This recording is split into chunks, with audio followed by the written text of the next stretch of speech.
morning, or whatever time you are listening to us. Welcome to the first episode of 2022 of the Down in the Valley podcast. This is officially season number 5 of the podcast since its inception as a standalone podcast from the Peel. Man, we have grown a lot since that 2017 season. And I know we don't really have a lot to talk about when it comes to off-season news. Thank you, RGVFC. Thank you, Wilmer Cabrera, for that. But I did want to do a quick recap of what the off-season has been so far. And with us today, obviously, you've known them from the Down in the Valley internet shows that we've done in previous seasons. And but they're back for this year. They're back hungrier than ever to continue. There it is, everybody. To continue to cover the Toros in this season number 5 of the podcast. So, of course, let's go ahead and hear from our good friend and co-host of the podcast, Jacob Young. Jacob, how you doing, man? Good to be back. Yeah, great to be back. Looking forward to talking some Toros soccer, to be fair. Of course, as we are covering this right now, soccer season for high school is almost just started. We've had a lot of tournaments, but the biggest thing has been now it's district play for at least a 32 6A. So that's pretty cool. And then, of course, the 5A will start next week. But I mean, it's that time. It's that time to talk about soccer, to get excited for this Toros team, to, say what we want, say what we, don't want to see for 2022, because it has, even though it hasn't been a lot of news, it's been a crazy offseason.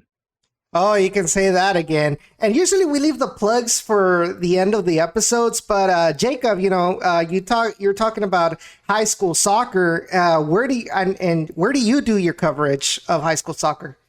Do my coverage with Rio Sports Live. It's very cool. I try and do as many games as possible, but yeah, it's going to be exciting for that season, but I mentioned that because the soccer coverage right there got me excited for Toros. As in, once I see that happening, guess what? March happens for the playoffs. March happens for the Toros to start their own season. And then it just gets more and more and more exciting. And, well, then we got the Open Cup this year, too, if I'm not mistaken. Yeah. So there's a lot to look forward to for this Toros team. But also, time's ticking. Yeah. And, before we say hello to Cesar, our Down in the Valley photographer, I just want to say, because you mentioned, this whole thing about high school football starting with the preseason technically, and then now the regular season is going to start. I think it'd be dumb for the Toros not to take advantage of it one way or another to attract the fans and attract some of these players that are currently competing to go and support the Toros, at least in the manner of them seeing, hey, this could be your future if you continue to develop in youth soccer. But as I mentioned, we're also joined today by our Down in the Valley official photographer, Cesar Cortez. Cesar, how you doing? Good to be back. I'm doing great, Edson. Good to be back for another season of Down in the Valley. Looking forward to this new season of the Toros, because last year's was, to say the least, it was a blast. After having that first year, of our independence from, the higher ups,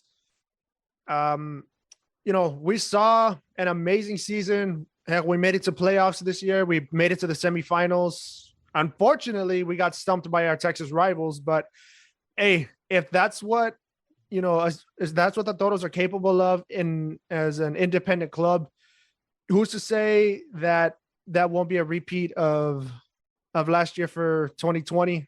Not to mention a chance to play in one of the most prestigious tournaments in all of the United States, the Open Cup.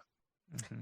So going on to our first topic of this episode, the last couple of days, the USL, specifically RGV FC, officially announced the 2022 season schedule for the upcoming season for the Toros. And right off the bat, our home opener is on March the 12th against none other than Oakland Roots, who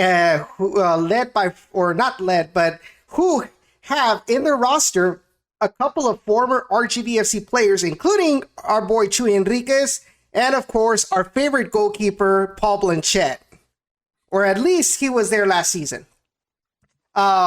So what are your thoughts on that? Just on the home opener, what are you expecting as far as matchup, the return of Chuy? How do you think the fan base is going to react to finally having some soccer again on the 12th? Well, yeah, I'll take this one first. It's going to be exciting, of course. I think the fans will take it well, as long as, of course, and this is a side note, it's just marketing. You have to market to get people in their seats. You can't just expect people to show up because it's a stadium. Mm-hmm.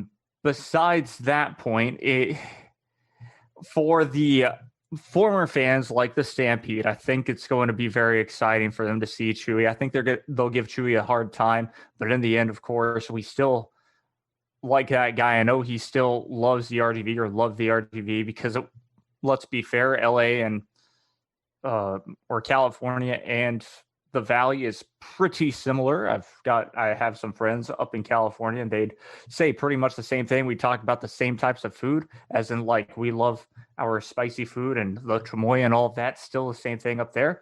But again, it's just going to be one of those things where the fans definitely will get into it. And for the fans who remember Chuy, they'll give him a hard time. But in the end, of course, it's all fun for 90 minutes, or it's all fun in games, because it's only your only rivals for that 90 minutes. Well, there's a lot to say, because the RGVFC, fans wise, we're no strangers to having former Toros as our opponents for matches.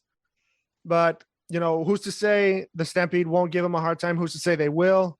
I mean, he was with the club for a whole season, no? No, more, dude. I was about to say, it felt like more. He was with them. He was with them for about two and a half seasons, no? I think so. I think so. No, I think he was there with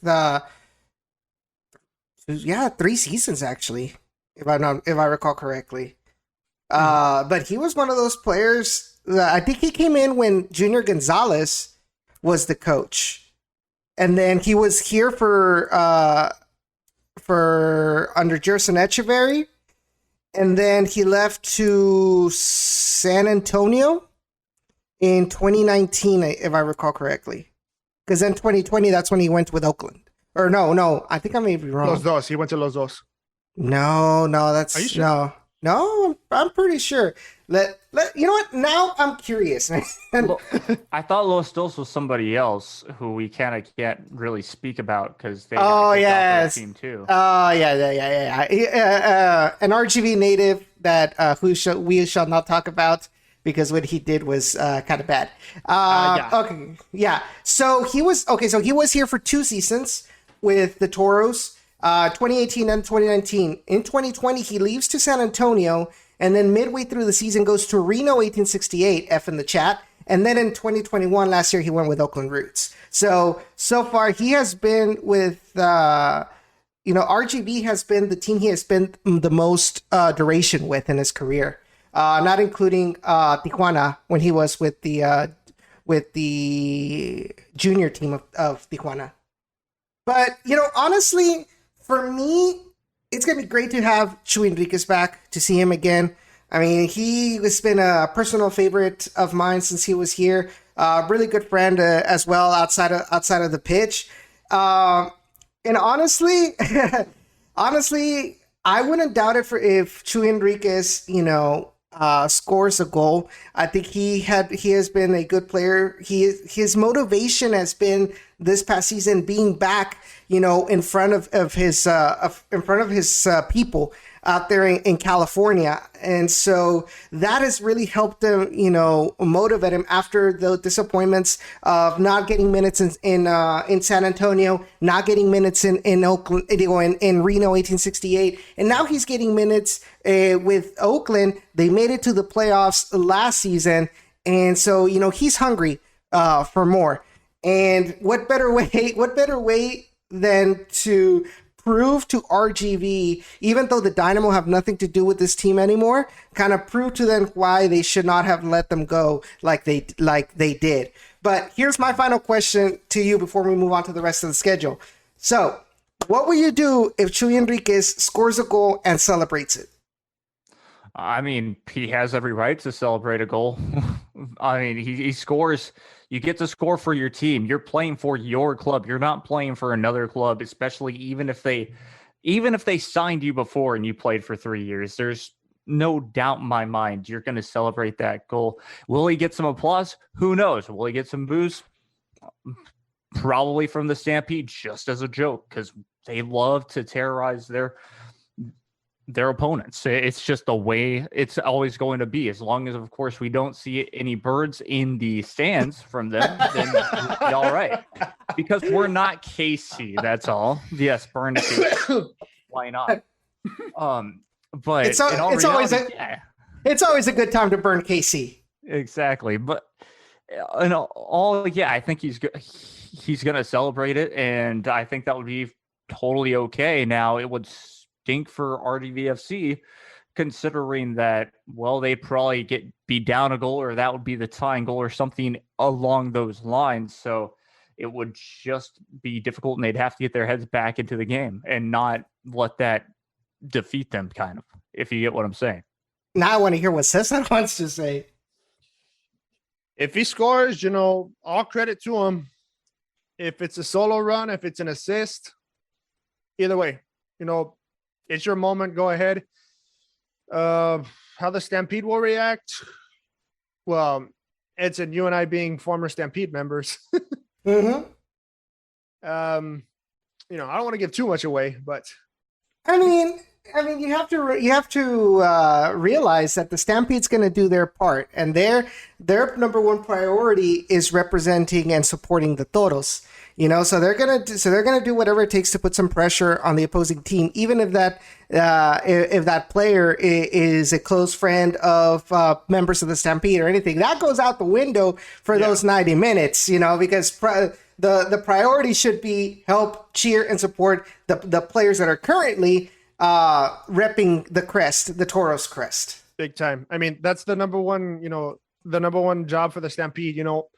Put that pressure on the opposing goalkeeper, the opposing players, for an entire 90 minutes. Friendships out the window. So moving on with the rest of the schedule, because time is money and money is happiness. No, that's not true. It just makes the world go round.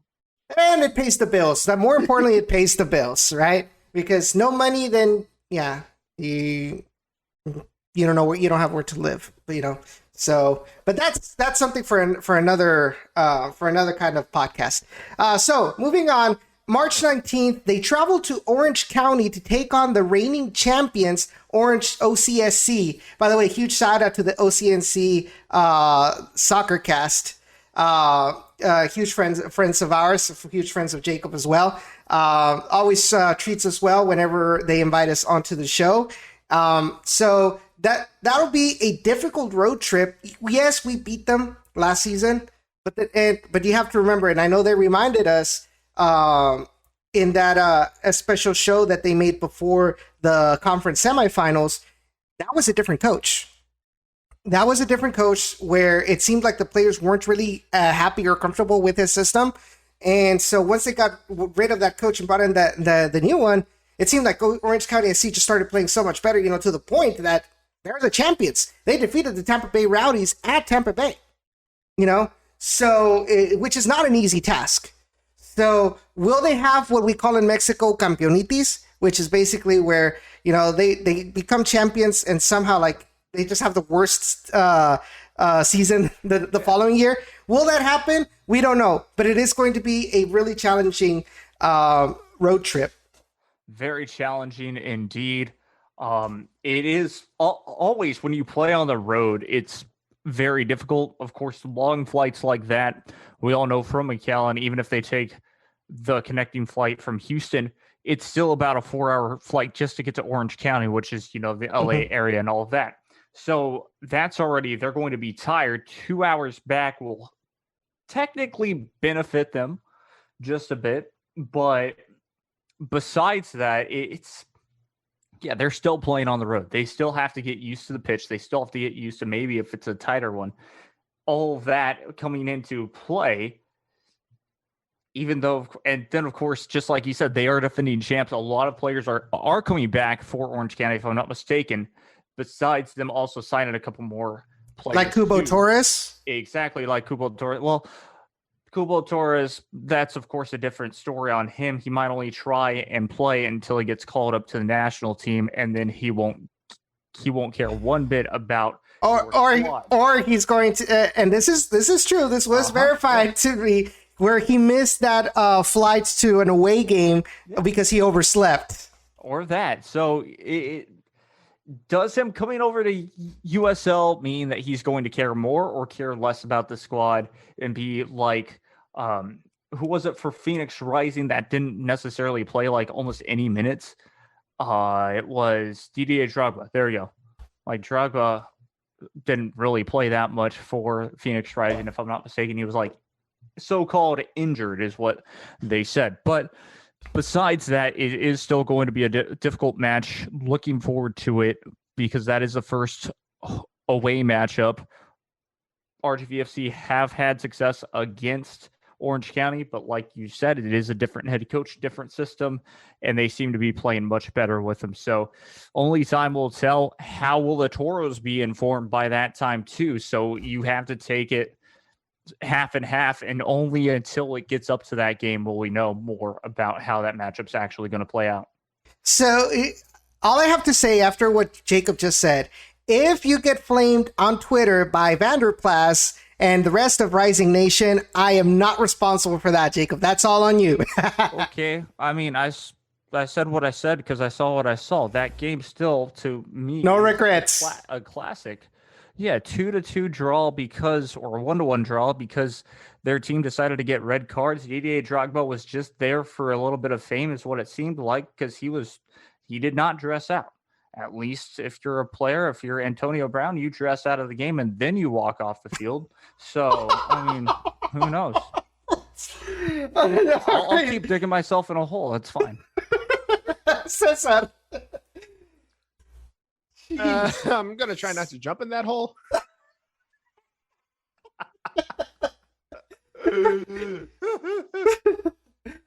What are your thoughts? Where to start? Well, as Jacob has said, RGV have had a lot of success over Orange County in the past. I mean, going head to head, have Orange County ever beaten the Toros? I think they have. Yes, they have. I believe it was at their home. I believe this has been a home and home matchup where I think we're all equal at 2 wins apiece or something like that. Because we didn't play them last year. No, not last year, the pandemic year when it started. Mm-hmm. Yeah, so we have played Orange County 9 times, and the Toros have won 5 games. OC has won 3 times and 1 draw. Historically, it favors RGV, but the games that they have won, 2 of them under the Orange County era, the Orange County SC era of the franchise, both victories for OC have been at home. Now, the only time that OC has beat us at HEB Park was when they were still the Orange County Blues, and they beat us 2-1, but that was back in 2016. Yes, our inaugural year. Mm-hmm. So moving on to the rest of the schedule, let's do this real quick. So then they travel March 23rd to LA Galaxy 2, a team that for some reason whatsoever the Toros can't seem to beat. Then Sunday, March 27th, they travel to San Antonio FC. Then they don't travel. They host San Antonio FC at HB Park on March 27th. Then they host on April 9th, Indy 11. They travel to New York or New Jersey, if you want to be specific, on April 15th to take on the Red Bulls 2 on a Friday match. Then April 23rd, they host Sacramento Republic. Then they host the following week on the 30th, Orange County SC, travel May 5th, a Cinco de Mayo match against the Colorado Springs Switchbacks. That's a Thursday match. Then they travel to Monterey Bay CF Union on May 14th. Host San Diego Loyal and Landon Donovan, if he makes it that far, on May 21st. They host San Antonio FC on May 28th. Then they will travel to Atlanta United and take on Atlanta United 2 on a Wednesday match. That's June 1st. June 4th, they host LA Galaxy 2. June 11th, they travel to Oakland. Then they will host, and I think this is the first time that they've played this team, Pittsburgh Riverhounds SC. By the way, huge shout out to Debit from SGL. Huge fan of the Pittsburgh Riverhounds. So that will happen on Saturday, June 18th. Then they will travel to New Mexico United on June 22nd. Host El Paso Locomotive on June 29th. Travel to New Mexico once again on July 9th against New Mexico United. Host Las Vegas Lights FC on July 16th. Travel to San Diego July 23rd. Host Hartford Athletic on July 27th. Travel to Sacramento. Oh, and this is the kicker. August, there are no home games for RGVFC. August 6th, they travel to Sacramento. August 20th, they travel to San Antonio. August 27th, they travel to Las Vegas. August 31st, they're traveling to Phoenix. And then September 7th, they travel to El Paso. Then they will host on the 10th of September, New Mexico United. Host the following week, Colorado Springs Switchbacks. Travel to Charleston to take on the Charleston Battery on September 23rd. Host Louisville City on October 1st. Travel to Memphis to take on Memphis 901 FC on October 5th. Then they close the season with 2 home matches against Phoenix Rising on October 8th and against Monterey Bay Union on October 15th. It is a very loaded schedule in my eyes for the Toros. Indeed, playing against a lot of Eastern opponents. We have not seen that. We have not seen RGVFC, play a lot of Eastern opponents. In maybe, of course, we'd see them play maybe 2 games on that Eastern side, but instead stacking it with about 4. It's pretty, to me, it's awesome, but to them, it's going to be very difficult indeed. The only thing that I would have to say, especially for that August thing, is this team cannot go out and at all. Once they play a game, they got to go back home in my eyes and, rest up and do all of that because, well, who's going to end up winning this championship or who's going to end up making the playoffs? And first off, is whoever has the deepest team. Whoever stays the healthiest is going to be key. There's probably not going to be any of those games that will be postponed, especially how tight this schedule is. Mm-hmm. So with that being said, any of those postponements will be probably cancellations and a 3-0 forfeit for one side. So who knows what's going to happen, but RGVFC need to stay as healthy as possible to have that chance. It's nothing more to be said. I've already seen it this season in high school sports. Can't imagine how bad it's going to get in pro sports, considering, well, these guys are all technically adults. They're on their own living, and they just got to be smart.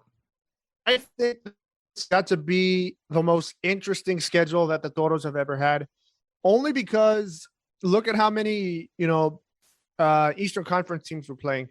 I think in the Toros history, this is the most that they've ever had, no? We might have to double check that for something that we can talk about, that we can post on Twitter. But I think it does strike me that there's a lot of Eastern teams, especially teams that we probably never played before from the Eastern Conference. Mm-hmm. So that strikes me right off the bat. Another thing is it's going to be very difficult because you have a 3 straight weeks where you have to travel to where you're playing, an Eastern Conference team. And 2 of those 3 matches, they're away. So you have to travel. And here's the worst part. It's in in a span of 2 weeks, you play those 3 games. The 23rd, you travel to Charleston, which is a Friday. You come back home and play Louisville City on Saturday, October 1st, and then you have to travel that for Wednesdays, October 5th, to play Memphis 901. And then have to come back on Saturday to host Phoenix Rising. That is going to be a very, very difficult schedule for the Toros. But overall, it's all going to depend on what is happening with the roster, how deep this roster is, how good this roster is. And moving on to that, this is where we get to the meat and potatoes on what has been going on this offseason. Absolutely nothing. To quote Wayne Brady on Whose Line Is It Anyway? Not a damn thing. Not a damn thing.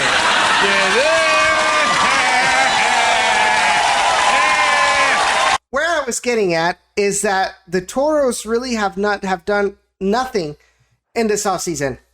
Haven't mentioned any roster moves, have not announced new players, to be honest and to be literal, they have not even announced any players that have left. It's the other teams that have announced the players that have left, not RGVFC, which, by the way, I find that very, very disrespectful for the players who bust their butts in the 2021 season, for them to kind of just, not even say a goodbye post or a thank you post to Elvis Amoh. I think the only thing was done was the wallpaper by Baboucarr Njie, but not really like mentioning a thank you or anything like that. They also left Carter Manley, but let's talk about this right now. So, there have been 6 official, let me double check. Yes, there have been 6 official goodbyes by maybe 7 official goodbyes. 5 official and 2 unofficial, which means that the player have announced it, but no teams have announced who they're going with. The 5 official are Baboucarr Njie, who signed with Phoenix Rising on December 13th, Elvis Amoh, who signed with Colorado Springs Switchbacks on December 20th, Christian Sorto, who signed with the Miami FC on December 28th, Kembo Kibato, who also signed on December 28th with FC Tosa. Remember, he was on loan with Tosa last season, and so they made his option, maybe not an option to buy, but they bought him and gave him a 2-year contract with FC Tulsa. And then Carter Manley, who was the latest official signing, who signed with San Antonio FC on January 5th. Now, include that Adrian Arturo Dispe, the Cuban center back, who posted a goodbye message on Instagram, but we have no idea where he's going or if he's even going to continue to play for next season. And of course, Kyle Edwards, who has left RGVFC, mentioned his goodbye, officially has not said who he's going with. Will be interesting to see where he does go, but you also have to remember the Dynamo holds his MLS rights. So that could be a possibility, but nothing is certain for sure. It's crazy that we have to talk about this, considering I don't know what we had during the Toros or during the Dynamo era and all of that, with all the players leaving during that time, and it wasn't their fault. And now it's just, it's Cantu not caring for sure. Because is it though? Because this isn't not Cantu. Yeah, look, part of him though. No, but you have to. But who is in charge of deciding who stays and who goes or who they're gonna get? It's not Cantu. Oh, well, it's Wilmer Cabrera. No, yep. It's Wilmer Cabrera. Yep. Cantu only gives, okay, you want this player, here's the money.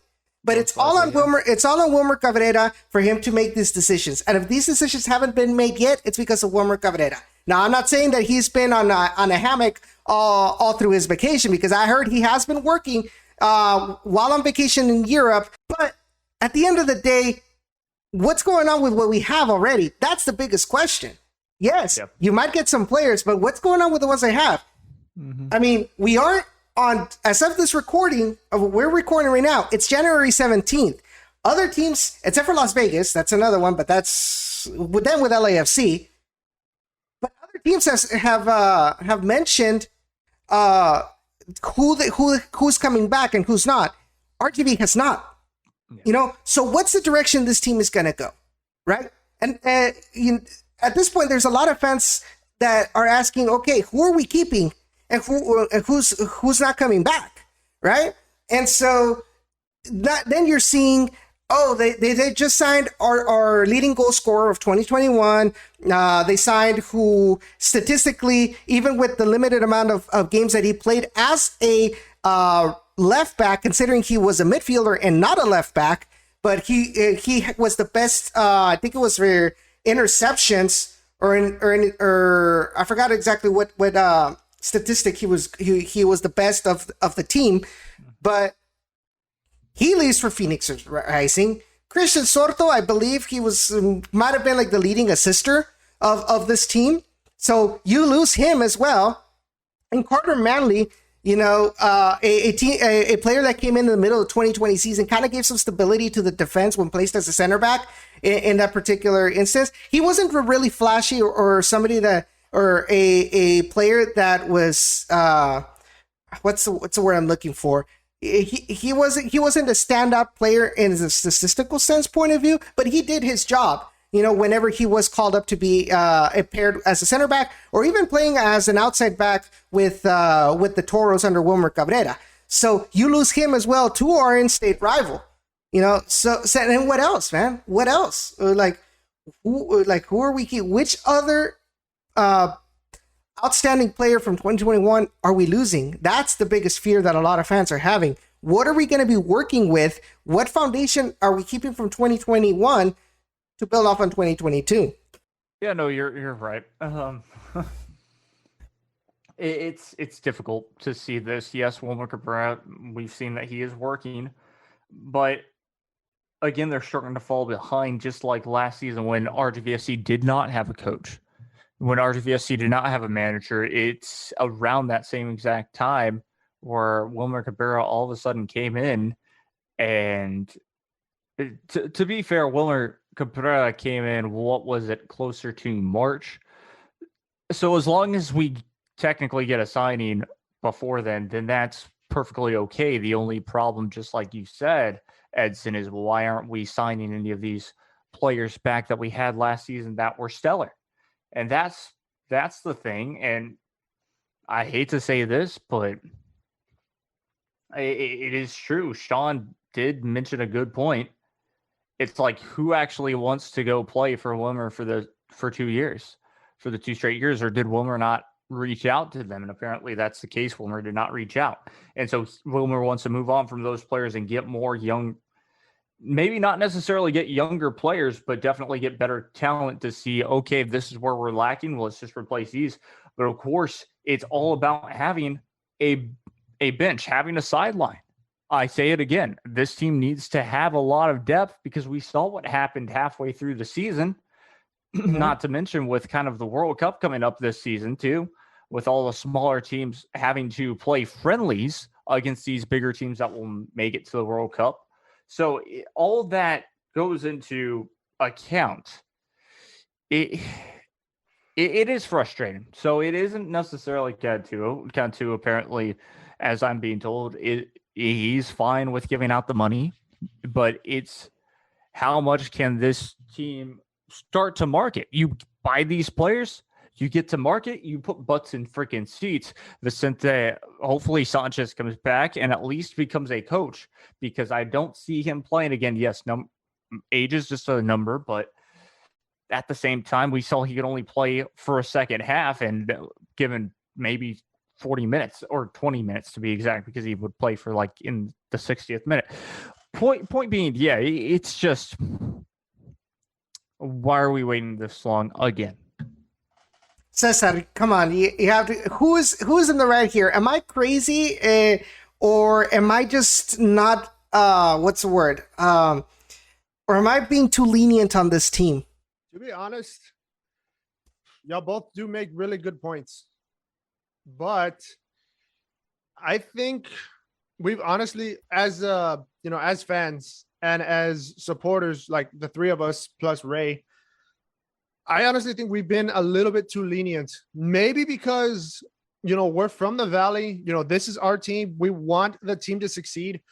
but maybe it is time to, put the pressure on them as a fans. I mean, we've had a lot of gripes, in the past, don't get me wrong, but we've also said a lot of good things, but maybe it's time to gripe some more. I mean, we have not had close to nothing. We've been in the dark for since the duration of the season ending, I mean, how did we find out about these players leaving, right? Yeah. We didn't find out through Twitter or through the Toros Twitter, their Instagram, Facebook, nothing. We found out from the players themselves, the ones that officially left. I really think it's time for the front office to just have some more transparency with the fans, with the Valley. We want this team to succeed. So that pressure really needs to be put on. Hey, speaking of social media of RGVFC, I mean, they lost their two main people that handled social media during the season. Mm-hmm. So you saw that huge drop off in quality content that they started off, in the beginning of the season, especially under Ron Patel. So what has happened since then? See, I don't even know. I don't even know who's in charge of the social media. It's been, I don't know. It's been pretty quiet. And like you said, I do think that this team needs more transparency, but it seems like we're going back a couple of years when we had those same gripes, maybe like 3 years ago, talking about social media exposure and the transparency from this team, from the front and from the front office. The worst part is if you say something publicly, criticizing the front office or criticizing something of the team, here comes a burner account trying to burn you, saying you're not a good enough fan because you're criticizing the team, you're criticizing the front office, and saying that they're doing a good job when you can clearly see that is not the case. No vas a hacer a la gente pendeja. Let's be honest, and forgive me for using the word, pero no las vas a hacer tonta. And the fact that they got ratioed really, really hard by even Harry Austin, a San Antonio fan, said, you don't know who you're talking about when it comes to what you just said about the fans not being true fans because they were critical about what's been going on with the team. That has got to hurt. And all I have to say, whoever runs that burner account, and I'm going to put this clip on YouTube Shorts, whoever runs that burner account is a freaking coward. Okay, and I said it to them on Twitter, and I'm going to say it, and you can see my face. That person is a freaking coward. When a fan from your rival team comes in and gives more credit to the fans of their rival team, to the front office and social media accounts of your favorite team, that just speaks, I think my silence says enough. But yeah, so and I don't know, was it you, Jacob, or you, Cesar, that were mentioning? Yeah, I think it was you, Cesar, that mentioning about holding the team accountable. Well, guess what? Keep on doing that, because that shows that it's hitting nerves, and that shows that what we're saying is correct. That they're not doing a good job. You think if they were doing the things right, you think they would care? You think that they'd create a burner accounts just to try to flame the fans for criticizing? No. Or they would be like, hey, you know what? This is actually what we're doing, but this is the transparency. But they're not. They're hiding everything. It doesn't seem that they're doing much. Let's be honest. There was a lot of people that when I asked that question, because the tweet was just a simple question, what do you think has been lacking from the marketing standpoint from the team? And people were mentioning there's not a lot of coverage of the team, or there's not a lot of promotion of the team outside of the McAllen, Edinburgh metro area, and other things like that. So what? Because we think that it's subpar, that makes us bad fans, or what? You just want a bunch of yes man fans? Well, you're not gonna find a yes man in me. You're not gonna find a yes man in Jacob, and you're definitely not gonna find a yes man in Cesar or anybody from the fan base. We are not here. Fans are not here to be yes men to the club. We are here to want the best for the club, even if it means criticizing when things are not done correctly in the eyes of the fans. We are here to make this club be successful in all aspects, and maybe they should listen to some ideas that the fans have, because apparently The people running the club may not have a general idea of what could be successful from a marketing standpoint. Let's be honest. The marketing for basketball is not the same, is not going to be as successful if you do the same thing for the soccer market. It's not compatible like that. It's funny that you brought up the marketing outside of the McAllen/Edinburgh area. I mean, what really strikes me funny after you said that was, isn't this team supposed to be representing county with line? You're breaking up again. Have we not seen a lot of merchandise from the team store with the outline of the entire RGV with Star, Hidalgo, Cameron, Willacy County? But yet they're not marketing outside of McAllen and Edinburgh. So, and this is coming from somebody that lives outside of the McAllen Edinburgh metro area. So you can't tell him that he doesn't know what he's talking about, where he lives outside of that area. He's not seeing the promotion being done as well as they should have. And the guy is a diehard fan since the beginning because he's been a part of the Stampede, but he knows and says, you know what? This is subpar. I am already a fan, so I'm already attracted. And I know about the Toros, but for those that don't know around, in my area that don't know about the existence of this team, what are they doing to grab those fans? So keep them accountable. If you have any concerns or any advice, tweet at them. Let them know that you guys are active. Let them know that you guys care about this team and that you're willing to help as a fan continue to grow this fan base, but keep them accountable and keep us as media accountable as well. That's one of the things that's how you support local soccer. I mentioned that with on Ray's podcast. Jacob, you've been a little bit too quiet right now. Sorry, what's on your mind, man? Well, I mean, y'all really did talk about it. It is true. Another thing on the what's it called? On just where they're marketing. Yeah, I mean, I travel for work. I know I go to Cameron County. Do I see anything there? No, I don't see one thing about the Toros. So it's very, very true indeed that there's just no support for it, and it's crazy. What more is there to say besides it's kind of sad in that long run, but clean house. And what I mean by clean house is just clean out the front office. Apparently they don't care.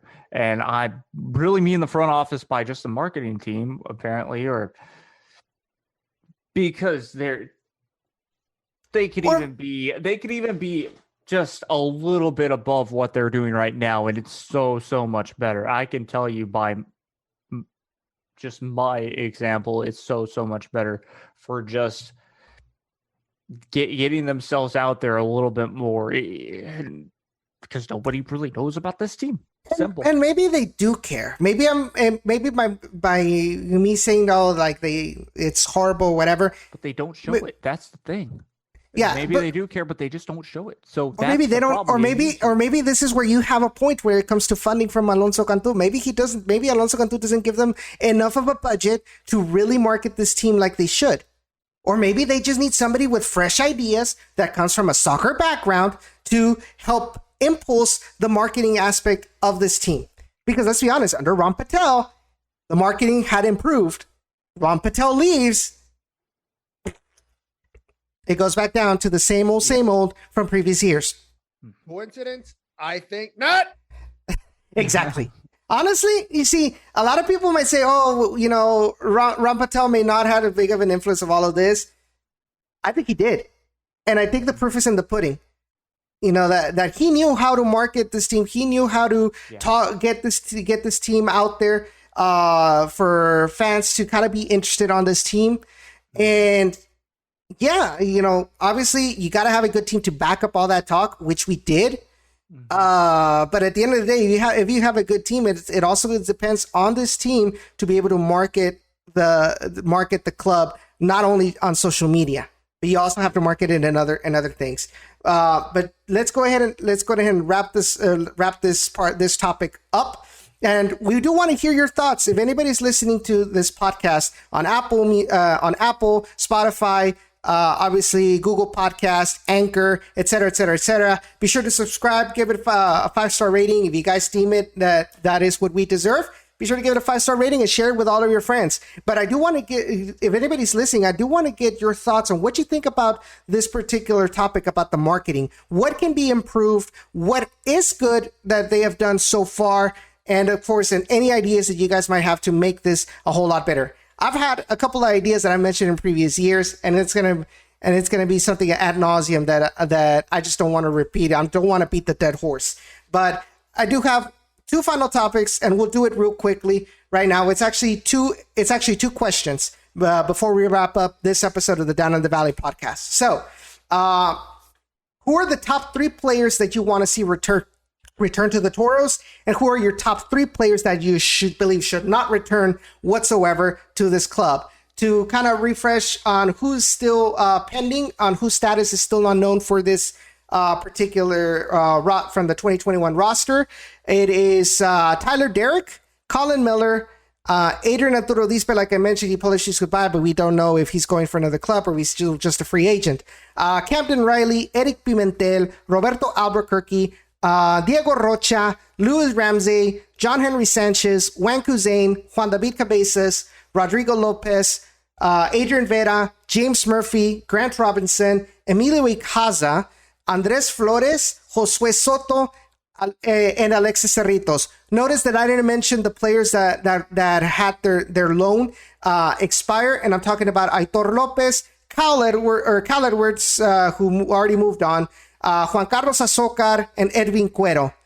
Their loans expired. We don't know, and I probably don't think that they'll probably be renewed, especially Juan Carlos Azócar. Not because he was a bad player, but the fact is he's already been here 2 seasons, and I don't know if Deportivo La Guaira is going to want to extend the loan for another 3rd season. Jacob, who are your top 3 players that you think should come back? I think definitely top 3 players that should come back. I think I said this on Ray's podcast one time, have already left. That's the thing. They're gone. So it's very difficult to see who I would want to see come back at this point. I think for sure bring back at least your keeper. At least Derek.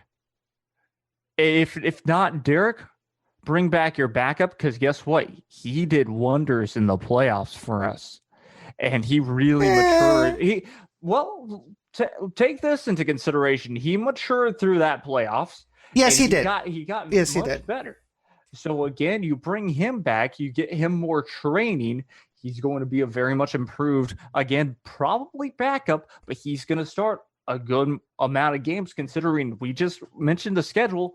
There's a lot of back-to-back games where we play about 3 games in maybe 4 days, or 3 games in about 5 to 6 days. So that's you need your at least one keeper to take rest. So hear me out. That's probably a likely option to try and do. Then if you can't get Tyler Derrick back, well, you need somebody like him to go back in line to keep that defense in line too, because he was a big time general in a sense for that back line. Then I'd say that we had a lot of gripes about midfield, so I would kind of skip there, and hopefully you can get back some of the defense that did decently. But of course, a couple of those players are gone, which was also a good thing, because the biggest thing that we saw sometimes in those games, those last few games, was you left your mark instead of staying there, and that burned you a couple of times on the defensive front, where your offensive player got ahead of you after that pass and things of that nature. So yeah, it's very difficult for me to say who I'd really want to come back for, considering that a lot of them have already left. But out of those, who are your 3? But out of those who are my three, yes, I'd say two of them probably being keepers. So Tyler Derrick, Colin Miller, who else? Tyler Derrick, Colin Miller, and you got to have a veteran defender. So one of them. So Eric Pimentel. Pimentel. Okay, Cesar. Who are your top three? It was really hard because, like Jacob said, most of them had left. But I'm actually gonna have to agree with him on at least keep your keeper. You know, for having not a bunch of issues. But when Tyler Derrick was with the Dynamo, I know he was suspended, correct? Mm-hmm. But he got past that. Yeah. He got past that. I think he Past that. Mm-hmm. And I think he showed this season that that he's a player that went past whatever happened in 2017 or whatever that year that was, and he's willing to move forward and recuperate his career. I think he's been a huge professional for us in 2020, 2021. And that just brings up my point. For that to happen, he's done so much for the Toros. I'd say you'd be a fool not to bring him back. Okay. At the last line of defense for the Toros. As far as my other two, it's again hard to say because most of them had left. I was really gonna go with Elvis Amoh and Juan David Cabezas, but those two have already gone, correct? Not Juan David Cabezas. Oh, okay. Not Juan David Cabezas. Well, he would definitely be, and he was midfield, correct? Yes, center defensive midfield. There we go. Mm-hmm. But that's another topic, but it would be nice to see one like that. And for my last one, I would really like to see more minutes from Lewis Ramsey. Oh yeah, Ramsey. Okay. But he wasn't. We'll talk about it right now. We'll talk because you'll see why. Okay. So my top three would definitely be Tyler Derrick, right? The thing about it is we don't know if maybe Tyler Derrick wants his redemption in MLS, so he might be looking for an MLS contract, which I wouldn't doubt on, which I wouldn't blame him. And I think he has the skill to come back to MLS. So we don't know what's gonna happen. But if you can bring Tyler Derrick back, I say bring him back. My second one definitely would be Eric Pimentel. I know he wasn't my favorite defender last season. My favorite defender was more Adrian Arturo Dispe. But like Jacob said, we want to keep some experience back there in the back line, especially if it's going to be a rebuild of the whole defensive back line. You want to keep somebody that knows, that is already used to Wilmer Cabrera's tactics and play style for 2022 to kind of help lead the defensive line that he's probably going to build for 2022. Those are my two. My third one would definitely be Rodrigo Lopez, our best midfielder by far throughout the whole season. Very consistent, helped a lot defensively, helped a lot offensively, and we'd be fools if we don't keep Rodrigo Lopez at least for another year in 2022. Now you have to remember that now with the new USLPA agreement, there's 2-year options now. So that is another question for another podcast. But I would definitely give Rodrigo Lopez a 2-year contract. Now, about Eric Pimentel, the thing that I've liked so far is that during this offseason, he's been very busy promoting the Toros out there in Mexico, giving out jerseys and, appearing with radio stations with the jersey and everything on. So that leads me to believe that Eric Pimentel is coming back for next season. I don't have any solid proof about it, but considering that, I do think he might be coming back. So those are my 3 top that I would like to see back. Now, on the opposite end, the top 3 that definitely should not be back for 2022. And I'm going to go with Cesar first. I'm actually not going to say my top 3 for who should not return because I don't actually have enough info to form an opinion on that. So I'm just going to pass it over to Jacob. Okay, seems fair. Jacob? Okay, well, top 3 that shouldn't come back. It pains me to say at least this one. I know Juan David Cabezas, he could be a player that you could say definitely should come back. But in my opinion, I would say don't come back because he's sadly, in my opinion, on his way out of soccer. I know his age is probably different, but yes, you have that type of experience But with all the injuries that Juan David Cabezas has had, I would expect him not to technically be a little bit faster, and I would expect Wilmer to kind of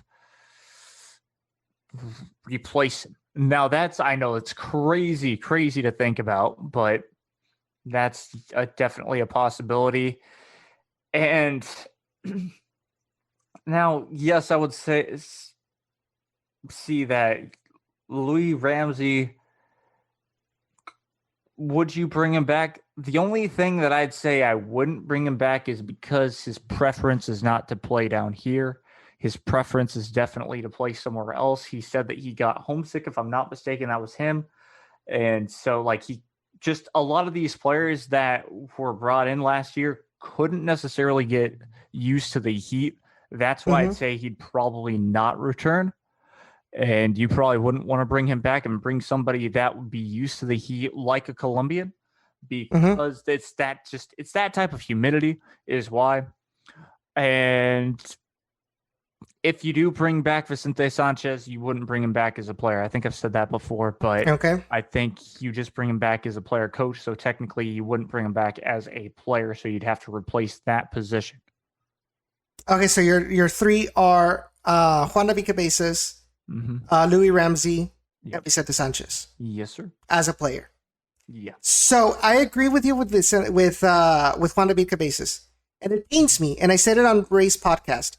It pains me to say it because I really think he's a pretty good guy and I think he's a pretty good player, but he's very injury prone. And at this point, and honestly, James Murphy did a decent job, playing in his position whenever he was not available. And he's a much younger as well, so at this point, he's taken up an international, actually not really, because I think he got his green card with Dynamo. But anyway, if you're gonna have, somebody with experience, but if he's not gonna be there for like half of the season or less than half of the season because of injuries, you might as well bring somebody else that is not as injury prone. And like I said, I like the guy as a player. I think he's a pretty good defensive midfielder. He might be very aggressive sometimes, but I think what this team needs is consistency and somebody that'll be there, that'll, week in, week out, available to play. And sadly, Juan David Cabezas isn't him, but he's not part of my top three. My top three, Camden Riley. And you guys know why. I've said it many, many times ad nauseum during the last season. But basically, the recap is he's not a good defender. He made so many mistakes that cost us a lot of points, and I think even Wilmer Cabrera knows it, because at the end of the season, he was just nowhere to be found. So definitely my number one who should not come back is Camden Riley. Number two, who should not come back, John Henry Sanchez. John Henry Sanchez played no minutes whatsoever in the regular season for RGVFC. Why would you bring a Colombian or why would you bring an international player? A player is going to be taking up an international spot, and if you're not even going to play him, And the times that he did play in friendlies and in preseason, I was not convinced at all about John Henry Sanchez. So that is my number two of who should not come back. My number three, that who should not come back, definitely Josué Soto. Josué Soto was a liability for this team whenever he played in the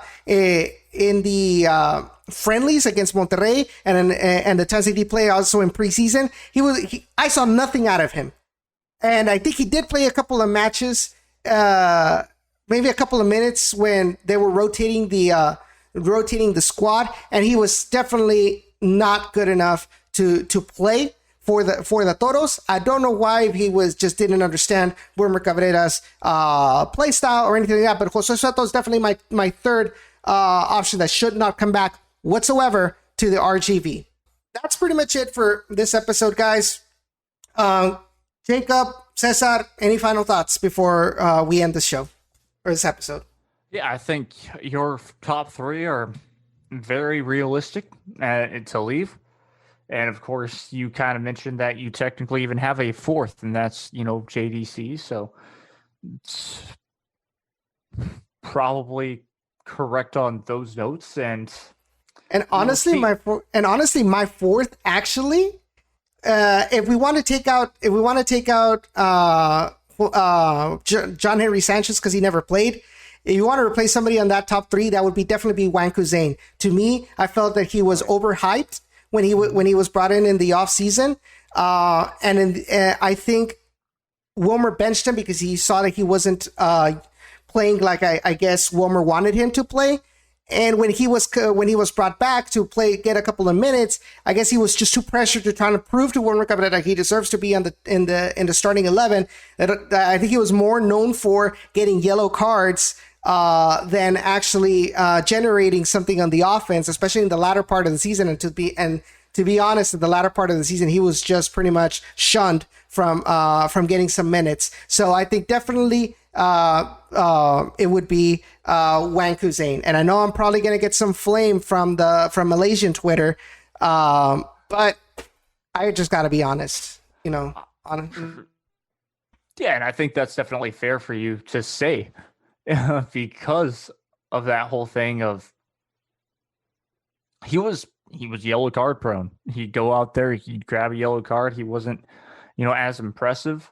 He was still he did show promise, but promise doesn't win you championships. You got to have that promise already. You've got to be very impressive when you step out onto the field, and pressure probably got to him. We talked about it for years about how you need to be ready when you step onto that field, and you cannot be scared at all stepping onto being in front of 3,000-4,000 people, because that's what RGVFC still averaged, sadly, but that's of course a different topic.